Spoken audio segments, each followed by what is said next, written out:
อคือเมมเบอร์ที่มีรอยยิ้มเป็นเอกลักษณ์และมันก็เป็นส่วนหนึ่งในแคทเฟสของเธอถูกเรียกว่าฮารากุโระเธอคือกัปตันที่ถูกเรียกว่ากัปตันขี้แยแต่ก็เป็นเมมเบอร์คนหนึ่งที่มีความพยายามไม่แพ้ใครๆและในคลิปนี้จะเป็นประวัติของโคมิยามะฮารุกะผู้เดินตามคำพูดของทาคาชิมินามิโคมิยามะฮารุกะหรือโคมิฮารุมีบ้านเกิดอยู่ที่จังหวัดชิบะในวัยเด็กเธอนั้นเป็นเด็กที่ขี้อายมากจนแทบไม่ได้ถ่ายรูปเลยเพราะเธอนั้นเป็นคนที่เกลียดการถ่ายรูปความขี้อายเป็นจุดอ่อนของเธอแต่การเวลานั้นก็ทำให้คนเปลี่ยนไป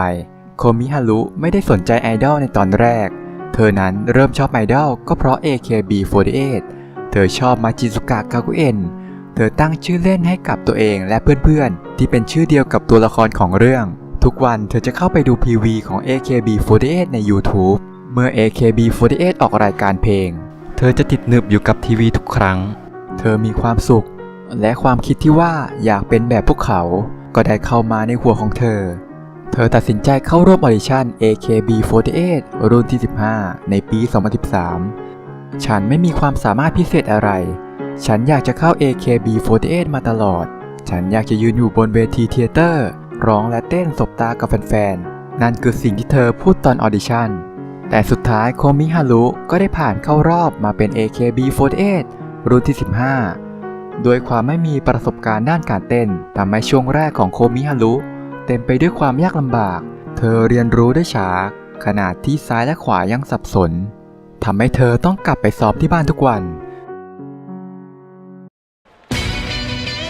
หลังจากนั้นในเดือนมิถุนายนโคมิฮารุและรุ่นที่ 15 ได้เปิดตัวในคอนเสิร์ตของเคนคิวเซที่นิปปอนบูโดคังโดยเธอได้แสดงในเพลงฮาร์กะตะไวรัสและต่อมาจึงได้เดบิวต์การแสดงเธียเตอร์ในสเตจของเคนคิวเซโคมิฮารุตั้งเป้าหมายในการเป็นไอดอลของตัวเองไว้ในการเป็นคามิทาโยเป็นไอดอลที่แฟนๆพบแล้วรู้สึกดีเป็นไอดอลที่ตกแฟนๆเก่งใส่ใจกับแฟนๆทุกคนเธอตั้งใจในการฝึกซ้อมและทุกครั้งที่ขึ้นแสดงสเตจก็จะพบกับรอยยิ้มของโคมิฮารุต่อมาในปี 2014 ที่ AKB48 ไดโซกากุมัตสึริโคมิฮารุได้เลื่อนขั้นขึ้นมาและได้อยู่กับมิเนกิชิทีม4โคมิคิดว่ามันเร็วเกินไปที่เธอจะได้เลื่อนขั้นแต่เธอก็ดีใจมากโคมิฮารุยังคงไล่ตามสิ่งที่เธออยากเป็นแต่เมื่อเธอต้องการจะไล่ตามการเป็นไอดอลในอุดมคติของเธอมากเกินไปรอยยิ้มที่เป็นจุดแข็งแกร่งของโคมิฮารุกลับกลายเป็นทำให้แฟนๆกลัวและเลี่ยงเธอออกไปเธอกลายเป็นคนที่เจ้าเล่ห์ในสายตาแฟนๆคำว่าฮารากุโระที่แปลว่าใจดำจอมวางแผนต่อหน้าและรับหลังเป็นคนละคนเริ่มได้ยินจากแฟนๆซึ่งทางกัปตันอย่างมิเนกิชิมินามิก็เห็นและรู้ว่าโคมิฮารุนั้นไม่ชอบที่ถูกเรียกแบบนี้หลังเวทีเมมเบอร์บางคนชอบแซวเธอหลังจากนั้นโคมิฮารุจะเถียงและร้องไห้ในที่สุดมีจังที่ได้เห็นจึงรับรู้ว่าประเด็นนี้เป็นที่หนักใจของลูกทีมคนนี้ของเธอเพราะการเป็นฮารากุโระมันตรงข้ามกับไอดอลในอุดมคติของเธอมีจังจึงบอกกับโคมิฮารุว่าคนที่เป็นคนเจ้าเล่ห์จอมวางแผนนั้นจะไม่แสดงนิสัยที่แท้จริงให้คนอื่นเห็นที่คนอื่นพูดแบบนั้นแปลว่าเขารับรู้ถึงความตั้งใจในการเป็นไอดอลของเธอเมื่อโคมิฮารุได้ยินแบบนั้นจึงดีใจมากสิ่งเหล่านั้นของโคมิฮารุทำให้ทาคาชิมินามิเกิดความสนใจในตัวเธอความไม่ยอมแพ้ในสิ่งที่ตัวเองเป็นทำให้ทาคามินะเหมือนเห็นตัวเองในวัยเด็กแต่ดูเหมือนว่าเด็กคนนี้จะปกปิดอะไรไว้ในปี 2015 การชัฟเฟิลของ AKB48 ที่คอนเสิร์ตฤดูใบไม้ผลิซึ่งโคมิฮารุก็ได้มาอยู่กับทาคาชิทีม4โคมิฮารุเห็นเพื่อนๆของเธอที่อยู่ในรุ่นเดียวกันได้ก้าวไปข้างหน้าอย่างรวดเร็วทั้งได้ติดเซมบัสึและได้อยู่ในยูนิตที่สร้างขึ้นมาใหม่เธอคิดว่าทำไมถึงไม่สามารถอยู่ตรงนั้นได้แต่เธอก็เชื่อว่าถ้าร้องเพลงไม่เก่งเต้นก็ไม่ได้ดีวาไรตี้ก็ไม่ได้และก็ไม่ได้น่ารักจริงๆจึงตัดสินใจว่าจะทำทุกอย่างให้ดีที่สุดและทุ่มเททุกอย่างที่ทำได้โคมิฮารุได้รับกำลังใจจากแฟนๆมากมายในงานจับมือเธอดีใจมากๆที่แฟนๆหลายคนซื้อซีดีที่ไม่มีเสียงของเธอตัดสินใจว่าจะต้องติดอันดับในการเลือกตั้งครั้งต่อไปเพื่อให้แฟนๆได้ซื้อซีดีที่มีเสียงของเธอการเลือกตั้งครั้งที่ 7 ของ AKB48 ของโคมิฮารุนั้นเต็มไปด้วยความหวังถ้าไม่ก้าวไปข้างหน้าแม้แต่นิดเดียว ถ้าเธอไม่ติดอันดับในการเลือกตั้งเธอตัดสินใจว่าจะจบการศึกษาเธอได้บอกกับแม่ของตัวเองและเขาก็รับฟังความคิดเห็นของเธอเช่นกันและในการประกาศผลด่วนนั้นสิ่งที่ไม่น่าเชื่อก็เกิดขึ้นเมื่ออันดับของโคมิฮารุนั้นได้มาถึงอันดับที่37เป็นอันดับที่สูงกว่าเพื่อนๆในรุ่นเดียวกันของเธอเสียอีกโคมิฮารุรู้สึกเหมือนมันไม่ใช่ความจริงแม้จะได้รับคำยินดีจากเพื่อนๆจนครอบครัวทั้งหมดร่วมยินดีกับเธอจึงเริ่มคิดว่ามันคือความจริงโคมิฮารุจึงตั้งเป้าหมายของตัวเองไว้ในอันดับที่33ซึ่งเป็นเซนเตอร์ของตำแหน่ง Next Girl และก็มาถึงในเดือนมิถุนายนการเลือกตั้งครั้งที่7ของ AKB48 การประกาศผลเริ่มต้นขึ้นตั้งแต่อันดับที่80ขึ้นมาเรื่อยๆจนมาถึงตำแหน่งที่เธอหวังไว้ในตำแหน่งของ Next Girl โคมิฮารุนั้นหวังว่าบางสิ่งบางอย่างจะเปลี่ยนแปลงในทางที่ดีขึ้นถ้าเธอได้เป็นเซนเตอร์ของ Next Girl แต่เมื่อมุกาจิมิองเพื่อนร่วมรุ่นของเธอที่อยู่ในตำแหน่งเซมัสึถูกเรียกความรู้สึกที่ป่นเปก็ได้โถมเข้ามาในใจของโคมิฮารุเธอเริ่มรู้สึกกังวลสุดท้ายในอันดับที่33ที่เธอตั้งเป้าหมายไว้ชื่อของโคมิฮารุก็ยังไม่ถูกเรียกความกังวลของเธอได้เพิ่มขึ้นและมากขึ้นไปอีกเมื่อถึงในตำแหน่งของ Undergirl โคมิฮารุภาวนาว่าจะมีปาฏิหาริย์เกิดขึ้นเธออยากแสดงความขอบคุณให้กับแฟนๆบนเวทีแต่ความหวังมันช่างลิบหลี่ความกังวลได้ครอบงำจิตใจของเธอโคมิฮารุใกล้ที่จะร้องไห้ออกมาแต่คนรอบข้างของเธอไม่มีใครร้องไห้มันคงไม่ดีถ้าร้องไห้ในเวลานั้นจนในที่สุดอันดับสุดท้ายในตำแหน่งของ Undergirl ได้ถูกประกาศเธอก็รู้ตัวแล้วว่าคงจะไม่มีทางแล้วที่ชื่อของตัวเองจะถูกประกาศหัวใจของเธอก็ถูกพังทลายโคมิฮารุได้ร้องไห้ออกมาความคิดของเธอทุกอย่างมืดมนไปทันทีอนาคตที่สดใสที่จินตนาการไว้ได้หายไปคิตาฮาราริเอะได้เข้ามาปลอบเธอถามเธอว่าต้องการจะออกจากตรงนี้หรือเปล่าคิตาริเอะได้พูดให้กำลังใจมากมายโคมิฮารุตัดสินใจออกจากที่นั่งของเธอในการเลือกตั้งในช่วงที่ทาคามินะกำลังพูดสปีดและเธอได้ยินคำพูดเหล่านั้นทั้งหมดมีเมมเบอร์มากมายกว่า272คนที่เข้าร่วมในปีนี้แต่มีเพียง80คนเท่านั้นที่ติดอันดับนี่แปลว่าเมมเบอร์ที่ถูกเรียกยังพยายามไม่ดีที่สุดเหรอมันไม่ใช่ทุกคนพยายามอย่างหนักแต่โชคร้ายที่มีเพียง80คนเท่านั้นที่ได้ยืนอยู่บนนี้พยายามแค่ไหนถึงได้เป็นเซมบัสึพยายามแค่ไหนถึงได้ออกทีวีพยายามแค่ไหนถึงมีชื่อเสียงทุกคนล้วนกังวลสิ่งเหล่านี้แต่จริงๆแล้วอนาคตคือตอนนี้ถ้าไม่พยายามอย่างหนักตอนนี้คุณจะไม่มีอนาคตฉันรู้ว่ามันยากแต่ถ้าไม่พยายามตอนนี้ก็จะไม่มีสิ่งเหล่านั้นฉันพูดตลอดว่าความพยายามจะได้รับผลตอบแทนเสมอแต่ความพยายามอาจจะไม่ได้รับผลตอบแทนเสมอไปฉันรู้แต่คุณรู้ไหมฉันอยากให้คนที่พยายามอย่างหนักนั้นได้รับผลตอบแทนจริงๆคุณไม่มีทางรู้ว่าความพยายามจะได้รับผลตอบแทนหรือไม่แต่แฟนๆนั้นกำลังเฝ้ามองดูคุณอยู่อย่างแน่นอนเมื่อได้ยินคำพูดเหล่านั้นโคมิฮารุก็โทรไปหาแม่และกล่าวคำขอบคุณโดยยังไม่บอกถึงการจบการศึกษาและเธอก็อัดวิดีโอขอบคุณแฟนๆที่เป็นคำสัญญาระหว่างแฟนๆของเธอว่าถ้าเธอติดอันดับนั้นจะอัดวิดีโอขอบคุณในเวลานั้นเธอคิดว่าควรจบการศึกษาหรือไม่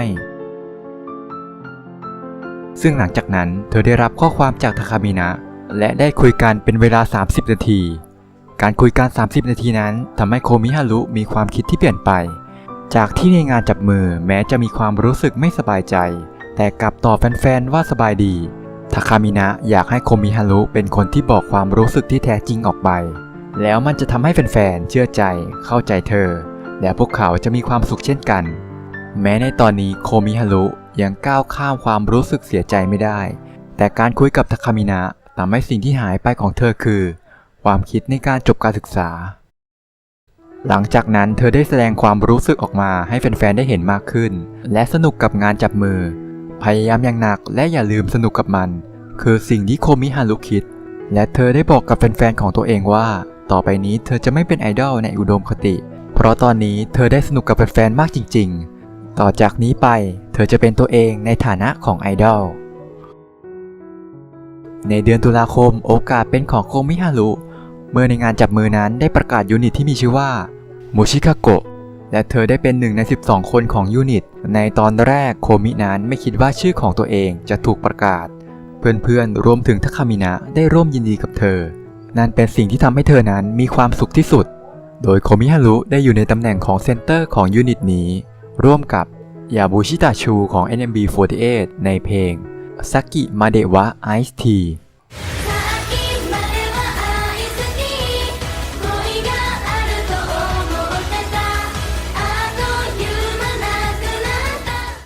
ในปี 2016 ทาคาชิ มินามิได้โปรดิวซ์สเตจของตัวเองก่อนที่จะจบการศึกษาหนึ่งในนั้นเป็นสเตจที่โคมิฮารุและเมมเบอร์รุ่นที่ 15 อยากทำนั่นก็คือสเตจของรุ่นที่ 15 อิจิโกะจังสึโดยความตั้งใจปัญหาที่เกิดขึ้นการอยากทำสเตจนี้ให้ดีที่สุดเพื่อทาคามินะแม้จะมีปากเสียงกันบ้างแต่สเตจนี้ก็ทำให้กำแพงของรุ่นที่ 15 พังทลายการแสดงนั้นจบลงด้วยความสุขของทุกคนโดยในสเตจอิจิโกะจังสึนั้นโคมิฮารุได้แสดงในเพลงวารุกิซึ่งก็มีชื่อว่าโคมิกิและโดยความสัมพันธ์ของทาคามินะและโคมิฮารุนั้นทำให้เธอเป็นหนึ่งในเมมเบอร์ที่อยู่ในเพลงเซนากะโคโตบะซึ่งเป็นเพลงจบการศึกษาของทาคามินะโคมิฮารุได้เป็นหนึ่งใน24คนที่ได้รับข้อความจากทาคามินะในช่วงท้ายของคอนเสิร์ตจบการศึกษาเธอกล่าวกับโคมิฮารุเรื่องการเลือกตั้งถ้าเกิดอะไรขึ้นให้โทรหาเธอได้ตลอดโคมิฮารุไม่ได้ชอบรุ่นพี่คนนี้เพราะเป็นรุ่นพี่หรือเป็นเมมเบอร์แต่ชอบในฐานะทาคาชิ มินามิและในเดือนมิถุนายนการเลือกตั้งครั้งที่ 8 โคมิฮารุตั้งเป้าหมายไว้ที่อันดับที่ 33 เช่นเดิมเธออยากจะทำให้ดีที่สุดเพื่อที่จะได้แก้แค้นจากปีที่แล้วแต่แล้วจนมาถึงอันดับที่ 33 สุดท้ายชื่อของโคมิฮารุก็ไม่ถูกเรียกเธอเชื่อในพลังของแฟนๆแต่เธอไม่อาจเชื่อในตัวเองได้เธอคิดแต่ว่าอาจจะไม่ถูกเรียกทั้งกัปตันเพื่อนๆและรุ่นพี่นั้นรู้สิ่งที่เกิดขึ้นและได้ปลอบโคมิฮารุที่กำลังร้องไห้ซึ่งก็มาถึงในช่วง Undergirl เมมเบอร์ที่มีผลด่วนสูงกว่าเธอถูกเรียกชื่อกันไปหมดแล้วความหวังของเธอเริ่มพังทลายแต่แล้วเมื่อถึงอันดับที่ 21 ในขณะที่น้ำตาแห่งความเสียใจยังไหลรินเสียงประกาศชื่อโคมิยามะฮารุกะก็ดังขึ้นแปลเปลี่ยนน้ำตาเหล่านั้นเป็นน้ำตาแห่งความสุขทุกคนรอบข้างล้วนยินดีกับเธอรวมถึงเพื่อนที่นั่งห่างกันโคมิฮารุกล่าวว่าในปีที่แล้วนั้นผลด่วนเธอได้มาในอันดับที่ 37 แต่เธอไม่สามารถยืนอยู่บนเวทีในวันจริงได้แล้วควรพยายามอย่างไรถึงจะดีที่สุดในเวลานั้นก็ได้ยินคำพูดของทาคามินะซังไม่รู้ว่าความพยายามจะได้รับผลตอบแทนหรือเปล่าไม่มีทางเลือกอื่นนอกจากพยายามแฟนๆของคุณกำลังเฝ้ามองดูคุณอยู่อย่างแน่นอนแล้วมันเป็นความจริงแฟนๆกำลังเฝ้ามองอยู่เธอชอบที่ AKB48 พยายามอย่างเต็มที่แฟนๆเองก็พยายามอย่างเต็มที่เช่นกันดังนั้นต่อจากนี้กับ AKB48 เธออยากจะพิสูจน์ว่าความพยายามจะได้รับผลตอบแทนอย่างแน่นอนในอนาคตขอบคุณอย่างยิ่งจริงๆซึ่งหลังจากจบการเลือกตั้งโคมิฮารุก็ได้ถ่ายวิดีโอขอบคุณแฟนๆหลังจากปีที่แล้วเธอไม่ติดอันดับและในปีนี้เธอก็ได้ขอบคุณในสิ่งที่เธอปรารถนาไว้เสียทีโคมิฮารุเข้าสู่ซิงเกิลเลือกตั้งเป็นครั้งแรกในฐานะ Undergirl โดยเธออยู่ในเพลงรองของซิงเกิลที่ 45 ของ AKB48 ในเพลง Densetsu no Sakana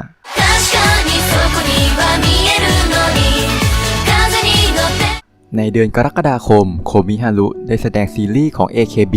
ที่ทำให้เธอชอบ AKB48 ในละครเวทีเรื่อง Majizuka Gakuen Lost in Supermarket โดยเธอรับบทเป็น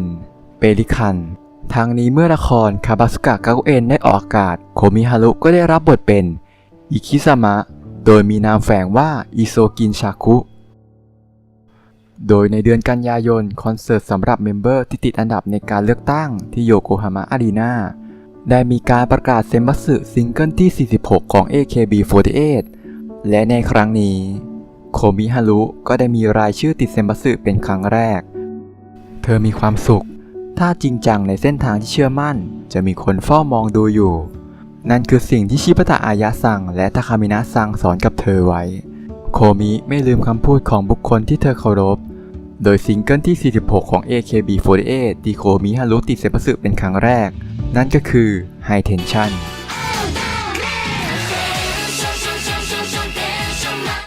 และในเดือนตุลาคมในจังเก้นไทไค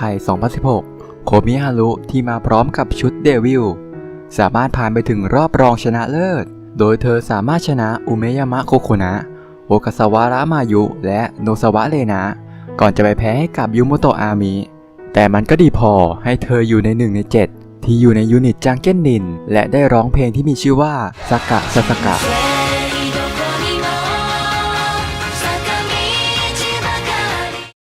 ต่อมาในปี 2017 โคมิฮารุที่สามารถติดเซนบัสึได้เป็นครั้งแรกหลังจากนั้นก็ได้ติดเซนบัสึติดต่อกันอีก2ซิงเกิลแต่แล้วการเลือกตั้งก็กลับมาอีกครั้ง48 Group ทุกอย่างเปลี่ยนไปอย่างรวดเร็วในปีนี้ผลด่วนวันแรกของเธอนั้นทำได้เพียงอันดับที่55กับเป้าหมายของเธอนั่นคือการติดเซนบัสึและในเดือนมิถุนายนการเลือกตั้งครั้งที่ 9 ของ AKB48ผลที่ออกมาอันดับที่โคมิฮารุนั้นได้มาก็คืออันดับที่52ซึ่งมันไกลจากตำแหน่งที่เธอหวังไว้มากเธอกล่าวว่าเธอเป็นคนที่เข้าใจผิดง่ายอาจจะเป็นการใช้ชีวิตที่เงอะงะแต่ขอบคุณมากที่ต่อสู้ร่วมกับเธอสนับสนุนเธอมาตลอดเนื่องจากรุ่นพี่นั้นจบการศึกษามากขึ้นเรื่อยๆบางทีเธอก็ถูกสัมภาษณ์ว่าในอนาคต AKB จะเป็นอะไรหรือไม่ปีที่แล้วเธอได้อันดับที่21แต่ปีนี้อันดับของเธอตกลงไปมากเธอคิดว่าเธอไม่ได้อยู่ในฐานะที่จะพูดเรื่องนั้นได้แต่ว่าไม่เป็นไรเธอรัก AKB48 ในตอนนี้มากรุ่นพี่ที่ยิ่งใหญ่ที่ไม่สามารถชนะได้แม้ว่าอาจจะยังชนะไม่ได้แต่พวกเธอจะทำให้ดีที่สุดให้ทุกคนรัก AKB48 ในตอนนี้มากขึ้นดังนั้นจะดีใจมากถ้าทุกคนได้เฝ้ามองและเธอจะพยายามให้ดีที่สุดเพื่อที่จะได้ภูมิใจในชีวิตที่ได้เป็นไอดอลของเธอโปรดสนับสนุนเธอด้วยอันดับที่52ของโคมิฮารุทำให้เธออยู่ในตำแหน่ง Future Girl ทันทีที่เธอเข้าห้องโชว์รูมก็ร้องไห้และได้อ้อมกอดจากคาชิวากิยุกิและก็ได้พูดความรู้สึกของตัวเองมากขึ้นยูกิรินก็ได้ช่วยพูดในแง่ดีทำให้เธอสามารถยิ้มได้อีกครั้งและได้ตั้งเป้าหมายของตัวเองไว้ในปีหน้าซึ่งในเดือนพฤศจิกายนทางโชว์รูมได้ประกาศซับยูนิตสำหรับซิงเกิลจบการศึกษาของวาตานาเบะมายุจูอิจิกัสึโนะแองเลตโดยที่มีชื่อยูนิตว่านานาเบลโกะคิมิกะสุกินินารุและโคมิฮารุได้รับโอกาสเป็นเซนเตอร์ในเพลงของยูนิตนี้เธอรู้สึกเป็นเกียรติมากที่ได้ยืนเซนเตอร์เดี่ยวเป็นครั้งแรกเธอหวังว่าทุกคนจะเข้าใจความหมายของเนื้อเพลงเมื่อได้เห็น MV ซึ่งเพลงที่โคมิฮารุได้เป็นเซนเตอร์นั้นมีชื่อว่าโอโฮเอมิโนะโตกิ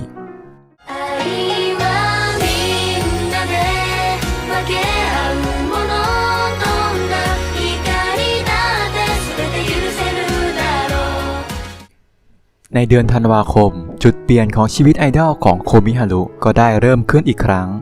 ในสเตจพิเศษในวันครบรอบ12 ปีของ AKB48 ในช่วงท้ายของการแสดงได้มีการประกาศปรับโครงสร้างของ AKB48 และการชัฟเฟิลครั้งนี้ก็ได้ประกาศแต่งตั้งให้โคมิยามะฮารุกะเป็นกัปตันของทีม K โคมิฮารุเดินออกมาด้วยสีหน้าตกใจและกังวลหลังประกาศชื่อทีม K ทุกคนเรียบร้อยเธอขอบคุณที่เสนอชื่อเธอเป็นกัปตันเธอได้รับการสนับสนุนจากรุ่นพี่มาก่อนการเปลี่ยนระบบครั้งใหญ่นี้เธอต้องการพิสูจน์ในตอนนี้ไม่ใช่รุ่นต่อไปเธอจะทำให้ดีที่สุดเมมเบอร์ทีม K เป็นเมมเบอร์ที่พยายามอย่างหนักเธอจึงอยากให้ทีม K ทีมนี้เป็นทีมที่สนุกแม้จะพูดออกมาด้วยความมั่นใจแต่ในใจของโคมิฮารุนั้นมีแต่ความกังวลทีม K มีรุ่นพี่และรุ่นน้องที่ยอดเยี่ยมโคมิฮารุคิดว่าตอนนี้เป็นเวลาที่เธอต้องสนับสนุนคนอื่นแล้วหลังได้รับการสนับสนุนจากรุ่นพี่มาตลอดเธออยากเป็นกัปตันที่สนับสนุนทุกคนให้มากที่สุดและด้วยความกังวลเหล่านั้นทำให้เธอต้องไปปรึกษาทั้งตะคามินะยุยฮังและมี่จังเพื่อที่จะได้เป็นกัปตันที่ดีซึ่งในปี 2017 นั้นโคมิฮารุยังได้เข้าร่วมการแข่งขันมวยปั้มในอีเวนต์ของละคร Tofu Pro Wrestling ใน The Real 2017 WIP Climax ในชื่อของชาโคมิยามะร่วมกับคาวาโมโตะซายะโดยที่ต่อมาในปี 2018 นั้นเธอก็ได้เข้าร่วมอีเวนต์อีกครั้งใน The Real 2018 WIP Queendom และในครั้งนี้เป็นการแท็กทีมกับมัสอิจุยนะแม้อันดับการเลือกตั้งจะตกลงไปเป็นอย่างมากแต่โคมิฮารุยังมีโอกาสได้ติดเซมัสึในซิงเกิลอย่างจาบาจาและทิเชอร์โดยตำแหน่งกัปตันทำให้การเลือกตั้งครั้งที่10มีความหมาย และเธอได้ตั้งเป้าหมายไว้ในการเป็นเซมบัตสึกับความรู้สึกอยากจะก้าวไปกับทุกคนในที่ที่ไม่เคยไปมาก่อนแต่เมื่อการประกาศผลด่วนออกมาอันดับของโคมิฮารุที่ได้นั้นก็คืออันดับที่ 74มันทำให้เธอรู้สึกเหมือนตัวเองไม่มีพลังอะไรเลยมันทำให้เธอรู้ว่าในฐานะเซมบัตสึหรือตำแหน่งกัปตันมันไม่มีอะไรที่สามารถรองรับได้เลยและในการเลือกตั้งโคมิฮารุได้ทำแคมเปญ531655ที่แปลว่าโคมิจูโรกุโกโกะเพื่อเป้าหมายในการติดเซมบัตสึโดยการทำสิ่งต่างๆหนึ่งในนั้นเป็นการส่ง AKB Mail 16 เมลภายใน1 วันและใน World Senbatsu Sosenkyo การเลือกตั้งครั้งที่ 10 ของ AKB48 อันดับที่โคมิฮารุได้มานั้นก็คืออันดับที่ 52เท่ากับปีที่แล้วโคมิฮารุกล่าวว่าเธอขอบคุณผู้คนที่สนับสนุนเธอนั้นเป็นกัปตันทีม K ตัวเองคิดเสมอว่าจะเปล่งประกายได้อย่างไรในฐานะไอดอลเธอก็ไม่เข้าใจจริงๆว่าทำไมตัวเองได้เป็นกัปตันแต่เมื่อได้ทำงาน AKB ที่รักเธอก็คิดถึง AKB ก่อนคงเป็นเพราะความหลงใหลใน AKB ทำให้เธอได้เป็นกัปตันประวัติศาสตร์ของ AKB ที่รุ่นพี่ได้สร้างไว้และสามารถที่จะไปยืนอยู่ในแนวหน้าได้เธอไม่คิดว่า AKB ในตอนนี้จะมีลักษณะที่เป็นอย่างในตอนนั้นได้เพราะแบบนี้จึงทำให้เมมเบอร์ได้พบเส้นทางใหม่ๆที่จะต้องท้าทายกันต่อไปทุกคนเฝ้ามองดูความท้าทายของ AKB หรือไม่เมมเบอร์ทุกคนจะพยายามอย่างเต็มที่โปรดสนับสนุนพวกเธอด้วยแม้อันดับจะเท่าเดิมแต่โคมิฮารุก็ดีใจที่คะแนนเพิ่มขึ้นจากปีที่แล้วการพยายามอย่างหนักด้วยกันมันทำให้เธอผูกพันกับแฟนๆแม้ปีที่แล้วเธอจะไม่ได้เป็นเซมบัตสึก็เสียใจอยู่บ้างแต่ก็ได้ทำหลายอย่างให้ทุกคนมีความสุขทั้งการเป็นยูนิตนานาสุกิ WIP และการได้เป็นกัปตันเธอคิดว่าหากพยายามอย่างเต็มที่ก็จะสามารถตอบแทนแฟนๆได้โดยเดือนกรกฎาคมโคมิยามะทีม K ก็ได้แสดงเป็นวันแรกในสเตจรีเซ็ตโคมิฮารุต้องการแสดงทีม K ทีมใหม่ให้เห็นโดยคำว่ารีเซ็ตจากการเปลี่ยนแปลงครั้งใหญ่ครึ่งหนึ่งของทีม K นั้นเคยแสดงสเตจนี้มาแล้วมีจังสอนทุกคนดั่งครูและคนที่มีประสบการณ์จะช่วยเหลือซึ่งกันและกันโคมิฮารุกล่าวระหว่างสเตจว่าตอนซ้อมเธอกุ้มใจตลอดว่าทำไมเธอถึงเป็นกัปตันกันนะแต่รุ่นพี่ก็ให้เธอยืมพลังและรุ่นน้องก็อุตส่าห์ฟังที่เธอพูดเธอคิดว่าถ้าไม่ได้เป็นทีม K คงไม่คิดว่าจะได้พยายามสุดความสามารถเพื่อที่จะเป็นกัปตันได้เธอดีใจที่ทีมเป็นทีมที่ทุกคนช่วยเหลือกันซึ่งในเพลงสุดท้ายนั้นอย่างฮิโกชิมัสตะเมมเบอร์บางคนได้ร้องไห้รวมถึงโคมิฮารุซึ่งเธอนั้นดีใจที่แฟนๆเขาชื่อเมมเบอร์ของทีม K แสดงให้เห็นว่าทุกคนจำทีม K ทีมใหม่ได้แล้วภาพโคมิฮารุที่ร้องไห้ให้เห็นบ่อยๆทั้งในสเตจและการซ้อมทำให้ถูกเรียกว่านากิมุชิกัปตันหรือกัปตันขี้แย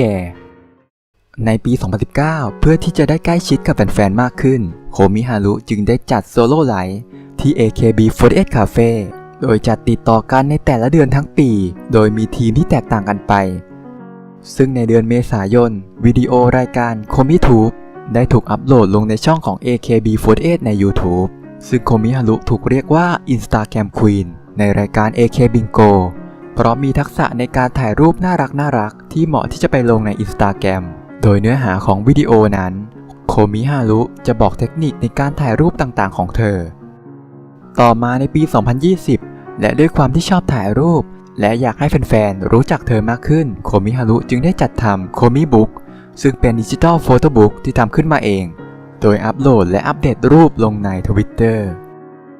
อีกทั้งในปีนี้โคมิฮารุยังได้ลงการออดิชั่นเพื่อที่จะได้เป็นนางแบบของนิตยสารลาลูมุผ่านไลฟ์เธอเองนั้นก็มีความฝันตั้งแต่เด็กที่อยากจะเป็นนางแบบพอโตขึ้นมาแล้วไปออดิชั่นครั้งแรกก็ตกรอบเพราะคนอื่นนั้นทั้งสูงสวยน่ารักมันเลยไกลจากตัวเธอแต่ลาลูมุสื่อให้เห็นถึงวิสัยทัศน์ที่เธอชอบโคมิฮารุออดิชั่นเข้า AKB เพื่อที่จะเป็นเส้นทางสู่ความฝันแต่ก็เจ็บใจที่ทำตามความฝันนั้นไม่ได้เสียทีโดนพูดแทงใจดำอยู่บ่อยครั้งอย่างโคมิจังเตี้ยเป็นนางแบบไม่ได้หรอกไม่น่ารักสักหน่อยเป็นนางแบบไม่ไหวหรอกแม้การออดิชั่นครั้งนี้จะต้องใช้พลังของแฟนๆแล้วโดนบอกว่าไม่ใช่ความสามารถของตัวเองแต่ที่ผ่านมาเธอคิดว่าไม่ใช่เพราะความสามารถของตัวเองคนเดียวสักหน่อยเพื่อ7 ปีที่เข้าวงมา เธอจึงอยากจะทำให้ความฝันนั้นเป็นจริงแม้จะไม่ค่อยมั่นใจสักเท่าไหร่แต่คำพูดของรุ่นพี่ที่บอกว่าความพยายามจะได้รับผลตอบแทนเธอจะทำมันออกมาให้เห็นโดยการออดิชั่นจะเป็นไลฟ์ผ่านแอปพลิเคชัน LINE Live โดยแฟนๆจะมีส่วนร่วมในการให้คะแนนสุดท้ายแล้วโคมิฮารุได้ไปถึงรอบสุดท้ายก่อนจะจบลงด้วยอันดับที่ 3แม้จะไม่ได้เป็นนางแบบประจำแต่เธอก็ยังได้เป็นนางแบบทางบ้านในฐานะลาลูมุ Official Girl และในเดือนกันยายนโคมิฮารุได้จัดสเตจวันเกิดสเตจพิเศษครบรอบอายุ 22 ปีในช่วงท้ายการแสดงโคมิฮารุได้ส่งข้อความถึงแฟนๆตัวเธอนั้นพยายามทำกิจกรรมต่างๆเพื่ออนาคตของ AKB และแฟนๆอย่างคาเฟ่อีเวนต์ให้ AKB ทำช่อง YouTube แยกเมมเบอร์ให้เมมเบอร์สามารถไปออดิชั่นนอกวงได้แม้จะโดนดุอยู่บ่อยๆที่เสนออะไรต่างๆแต่เห็นทุกอย่างเป็นไปด้วยดีก็ดีใจอย่างช่อง YouTube ก็มีเมมเบอร์ที่โด่งดังจาก YouTube ที่เธอสู้เพื่อให้เป็นผลเชิงบวกกับ AKB48 ที่ด้านหน้ามีมิองเป็นโซคันโตคุและเธอจะอยู่ด้านหลังถึงจะโดนเกลียดยังไงก็แล้วแต่อยากให้ AKB มีอนาคตที่สดใสโคมิฮารุได้ขอบคุณแฟนๆที่เข้าใจและสนับสนุนเธอซึ่งในปี 2021 นั้นโคมิฮารุก็ได้แสดงภาพยนตร์เป็นครั้งแรกโดยออกฉายในเดือนกันยายนกับภาพยนตร์ของ AKB48 มิโจบุสึเฮียคุโมโนกาตาริและในเดือนธันวาคมเธอก็ได้ท้าทายในการรับบทนำเป็นครั้งแรกในภาพยนตร์สยองขวัญชื่อเรไนเดลิตี้โชว์และนี่คือเรื่องราวของเมมเบอร์ AKB48 ผู้ที่มีรอยยิ้มเป็นเอกลักษณ์กัปตันทีม K ทีมที่มีเมมเบอร์ที่มีความสัมพันธ์ที่แน่นแฟ้นโคมิฮารุคือหนึ่งในตัวอย่างของคนที่ไม่เก่งอะไรเลยแต่ถ้าพยายามแล้วก็สามารถทำมันได้และนี่คือโคมิยามะฮารุกะผู้เดินตามคำพูดของตาคาชิมินามิ